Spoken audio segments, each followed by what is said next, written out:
Sirens wailed in the distance, their echo bouncing across the pine-lined hills. My truck idled at the edge of the gravel road, headlights cutting through the fog.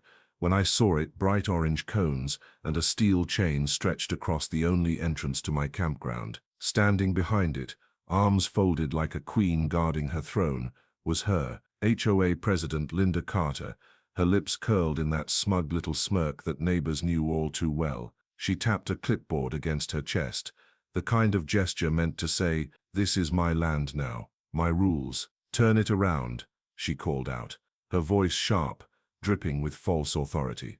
"This road is closed. You don't have permission anymore." My hands tightened on the steering wheel. Behind me, my wife whispered, "Are they serious? They can't just block us out like this." I didn't answer. Not yet. I just stared at Linda, her silhouette lit by my high beams, so sure she'd finally won. The truth was, she had no idea. Because what Linda and her HOA didn't realize was that every acre around their precious resort, every tree, every path, every road belonged to me. And tonight, that truth was about to change everything. When I first bought the land, I wasn't looking for a fight. The valley sat quiet, tucked between two ridges of evergreens that rolled out for miles. A creek cut through the property, glittering in the sun, and on the far side, a wide clearing opened like a natural meadow, perfect for the rustic campground I always dreamed of. My wife, Sarah, fell in love with it instantly. We imagined kids laughing under the stars,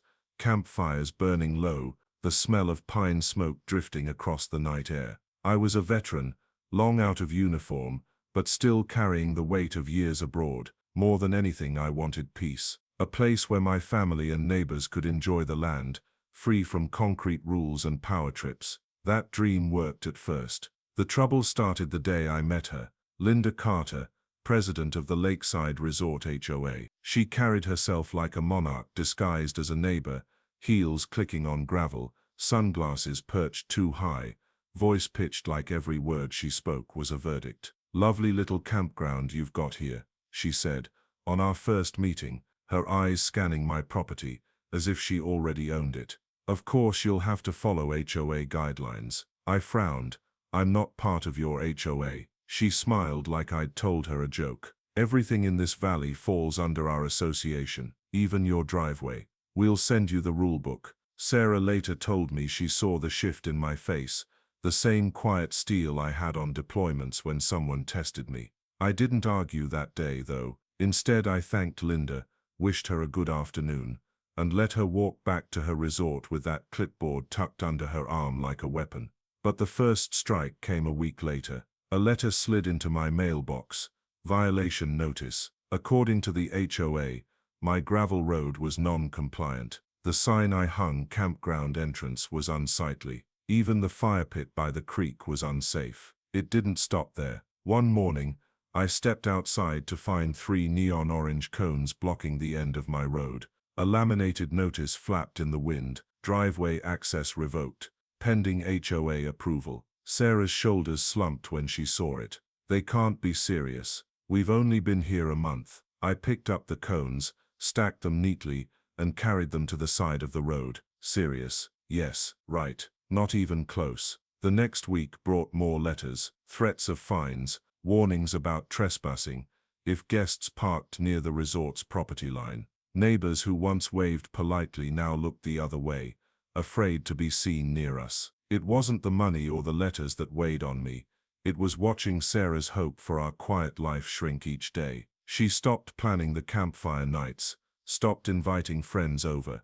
The harassment turned our dream into a cage. Linda thrived on that fear. She'd drive by slow, her SUV tires crunching the gravel, sunglasses hiding her eyes, but not her smirk. She believed she had us cornered, that her rules were law, that her clipboard outweighed my deed. One evening, sitting by the creek, Sarah finally asked what had been gnawing at her heart. "Do we just give in, sell the land, walk away before this gets worse?" I took her hand, calloused against her soft grip, and shook my head. "No. Sometimes the best fight isn't in shouting, it's in silence and paperwork." Because what Linda didn't know, what she couldn't even imagine, was that her little kingdom, the resort, the clubhouse, even the lakefront walking paths, were all wrapped inside my property lines. Her HOA wasn't just bluffing about power, it was trespassing on land it didn't even own. And one day soon she'd find out.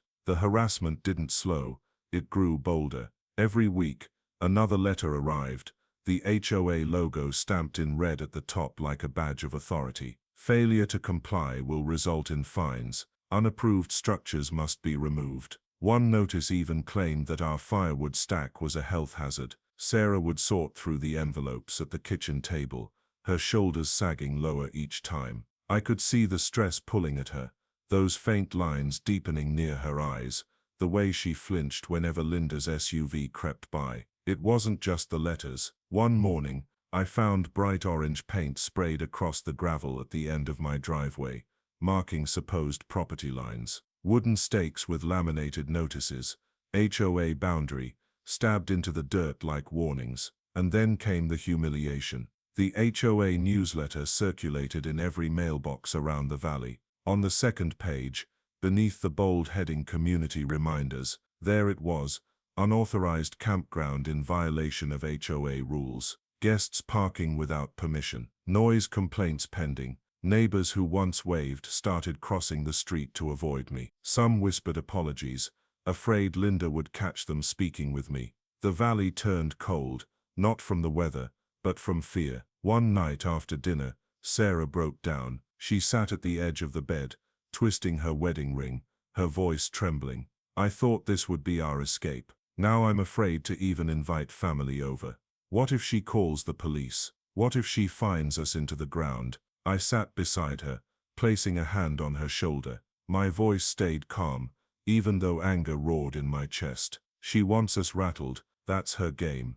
But she's not the law, she's a bully with a clipboard. I reminded her of something I learned long ago.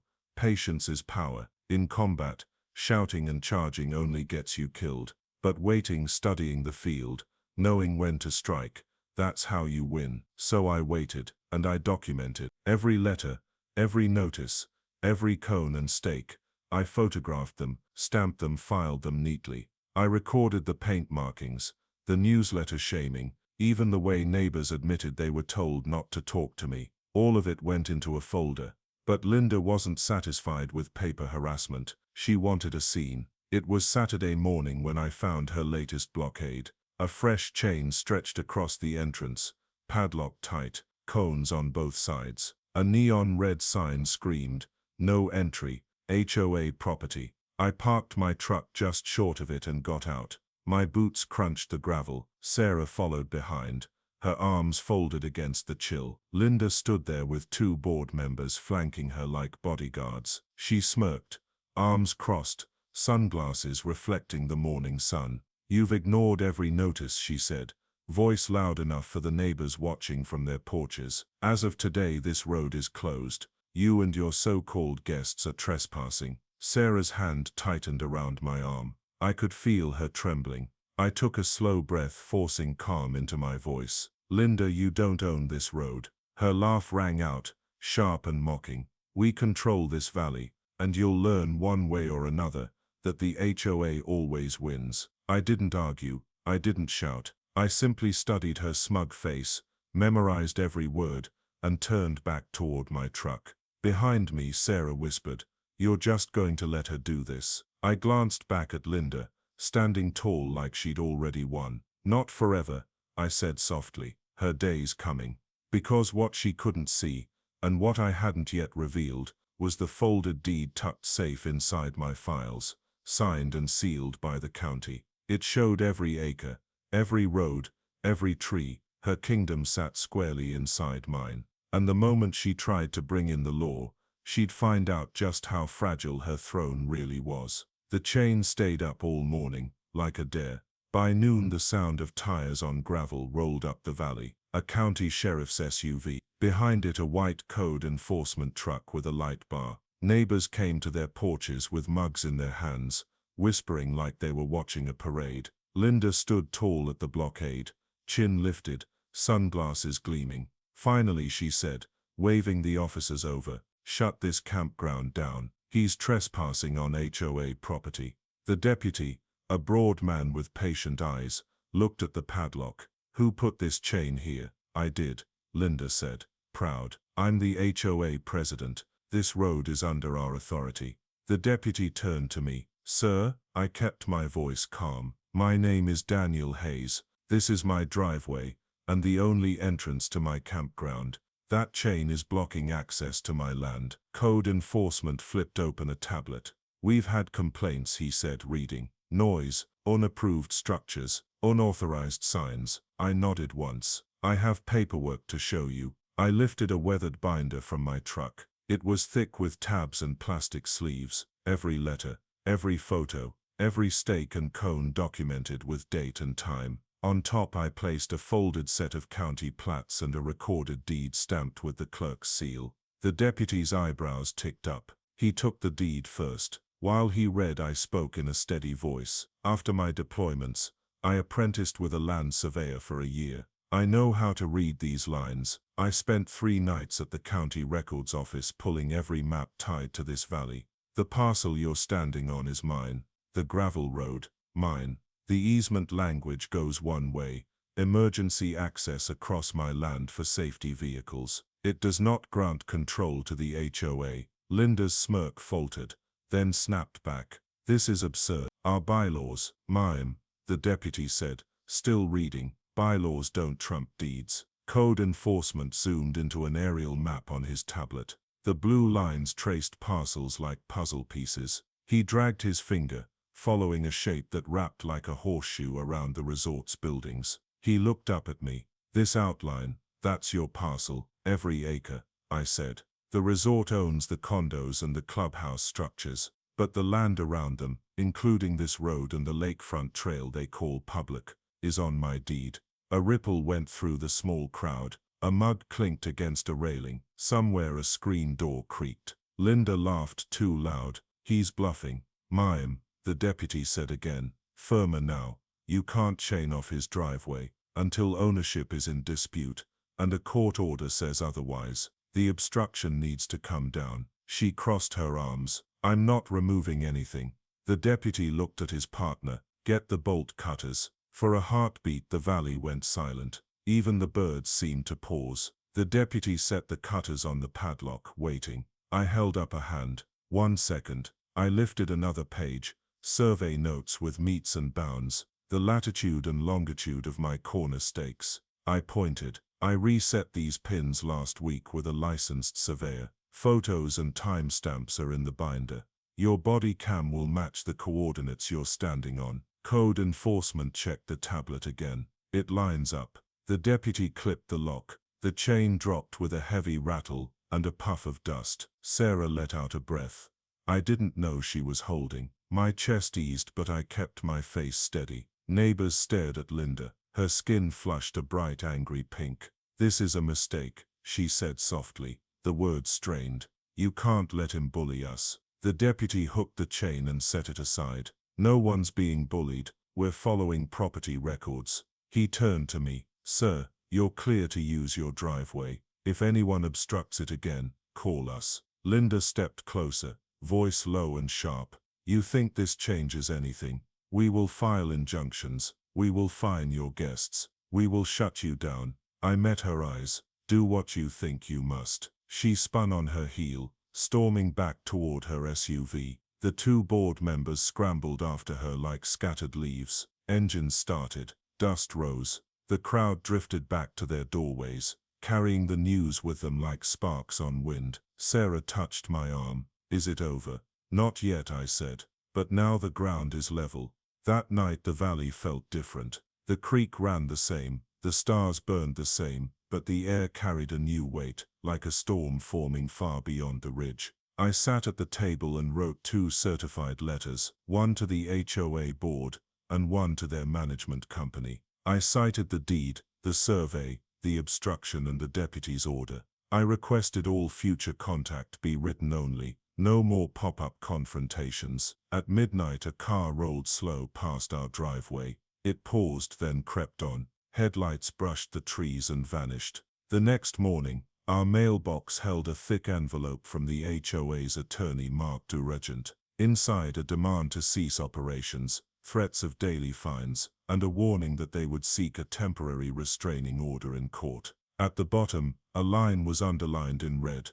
The HOA reserves the right to control all ingress and egress in the Lakeside Valley. Sarah looked up at me. Can they do that? I slid the letter into the binder. They can try. Across the valley, the resort speakers crackled to life. An announcement called an emergency HOA meeting for tonight in the clubhouse. The voice spoke with forced calm, but you could hear the panic underneath. She thought she still had control. She did. The night of the emergency HOA meeting, every light in the resort clubhouse glowed like a fortress. Cars packed the lot, and voices carried across the lake. I stayed home, seated at my kitchen table, flipping through my binder. Every page, every stamped record, every photograph, my ammunition. Sarah hovered by the window. They're rallying, she whispered. You should hear them. I didn't need to. The meeting minutes would tell me more than gossip ever could. HOA leaders always loved paper trails.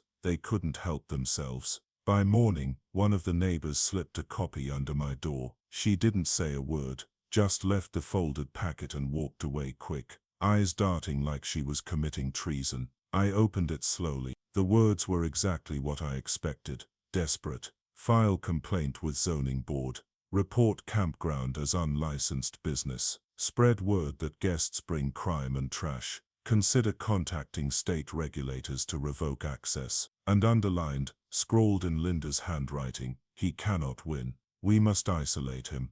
The smear campaign started fast. Flyers appeared on doors claiming the campground was unsafe, that I had illegally seized land. Anonymous calls were made to county health, alleging sewage leaks that didn't exist. Even rumors spread that campers were armed drunks threatening families at the resort. Each claim fizzled as soon as inspectors showed up. I walked them through the grounds, showed them the septic system, the permits, the clean creek water.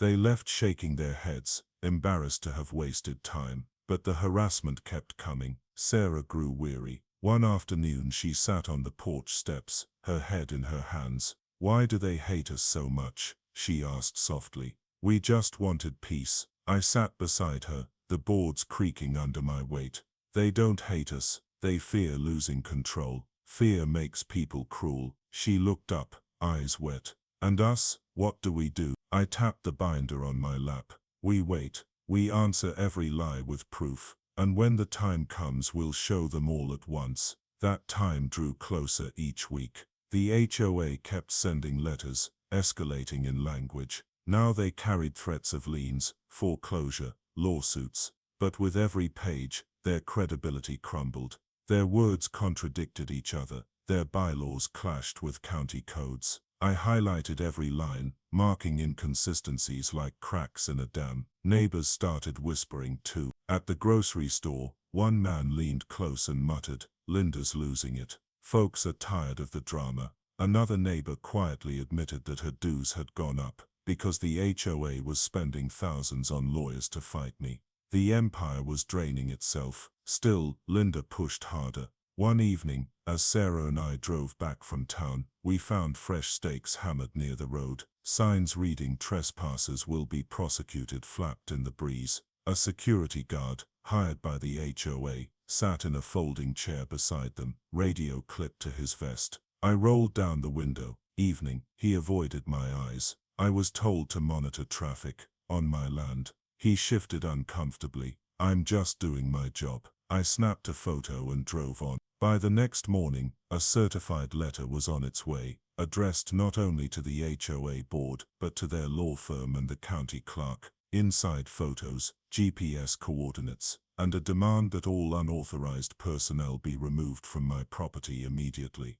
Within days the guard was gone, the stakes pulled. Another crack in their wall, but the real breaking point came with a whisper. A neighbor, eyes darting left and right, stopped me at the gas station. "You didn't hear this from me," he said, "but Linda's panicking. They can't prove the HOA owns half the land they've been managing. Folks are starting to ask where their money's been going." I thanked him quietly, slipped back into my truck, and smiled for the first time in weeks, because that was the truth I'd been waiting for. It wasn't just about my campground anymore, it was about their entire kingdom. the clubhouse, the trails, even their precious lakefront. The HOA's foundation was built on land it never truly owned, and soon in front of everyone, I'd pull that foundation out from under Linda's feet. The county courthouse smelled of dust and old paper, the kind of place where truth was buried in files until someone dragged it into the light. Rows of wooden benches filled with neighbors, board members, even curious onlookers.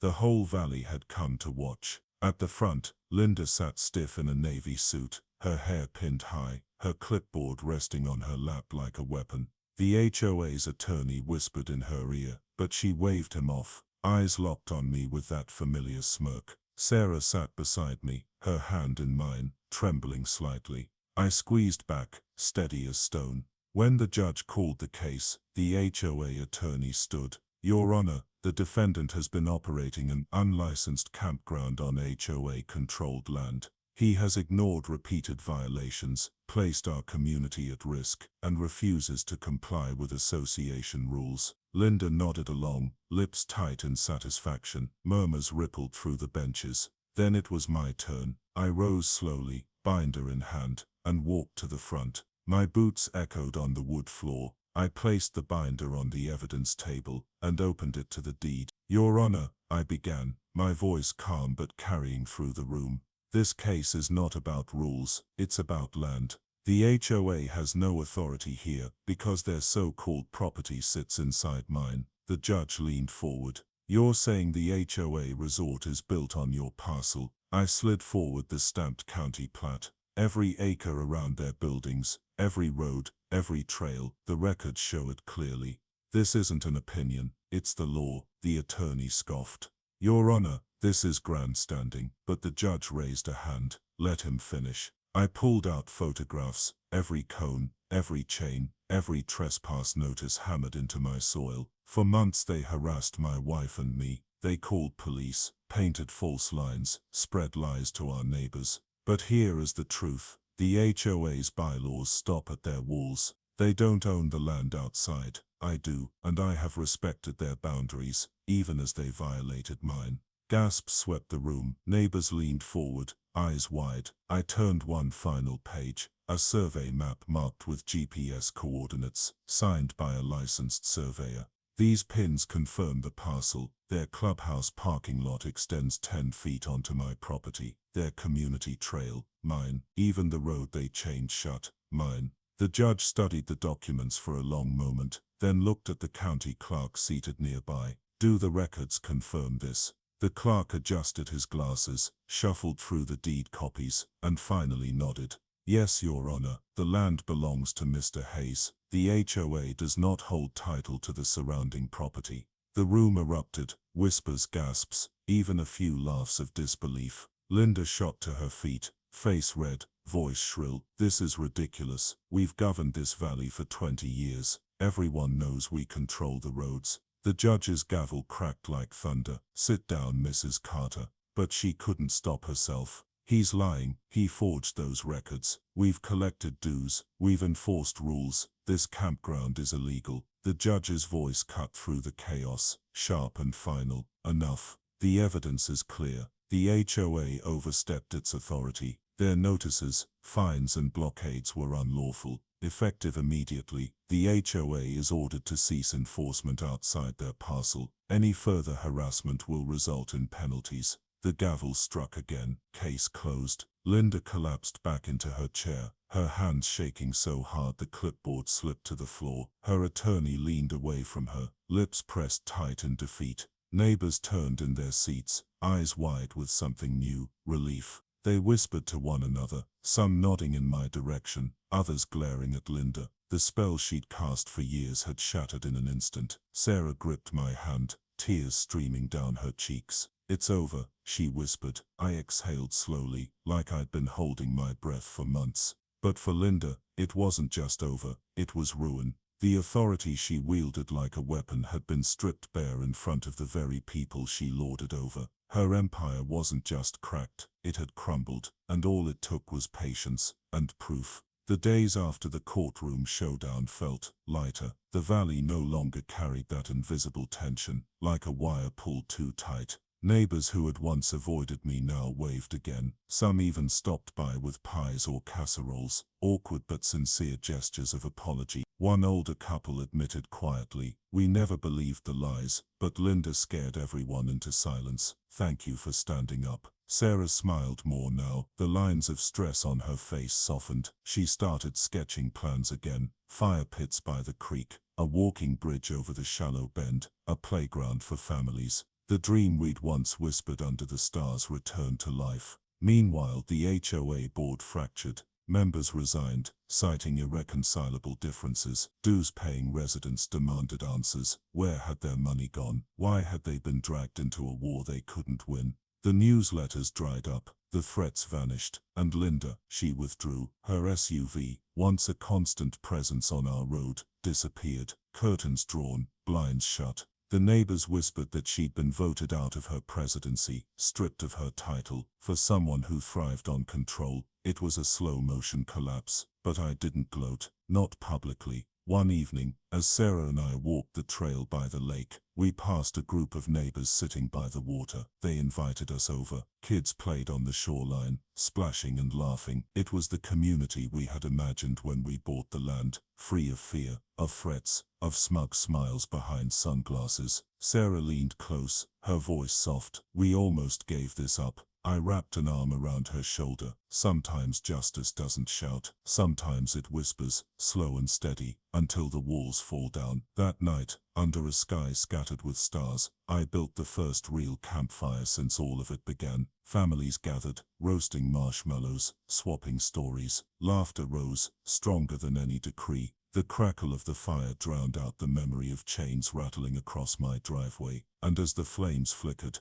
I realized something. The land had always been mine, but now, so was the peace I'd fought for. Weeks later, a letter arrived from the county clerk, formal confirmation that the HOA had no jurisdiction beyond its own footprint. The court's ruling was final. If they tried again, they'd face fines themselves. I filed it neatly in my binder, then closed the cover for the last time. The fight was over. Sarah and I sat on the porch, sipping coffee as dawn broke over the ridges. The valley stretched out before us, quiet, serene, ours. "Worth it?" she asked. I smiled. Every second. In the distance the resort's lights flickered on, but they no longer cast a shadow over us. Their walls, their rules, their false power, all of it ended where my land began. The community was free again, and my family, stronger than ever, because bullies fall the hardest when they believe they're untouchable. And Linda Carter had learned that lesson in front of everyone she once ruled. So that's how it ended. A smug HOA president thought she could block me from my own land, and in the end, she lost everything. But I want to turn this to you. Have you ever had to deal with an HOA bully, or any authority figure who pushed their power too far? What did you do? Did you fight back, or walk away? Drop your story in the comments below. I read every single one. And while you're at it, tell me where you're watching from right now. Your living room, your office, maybe even your bathroom. I won't judge. Remember this: the louder they shout, the harder they fall. And justice always whispers the truth.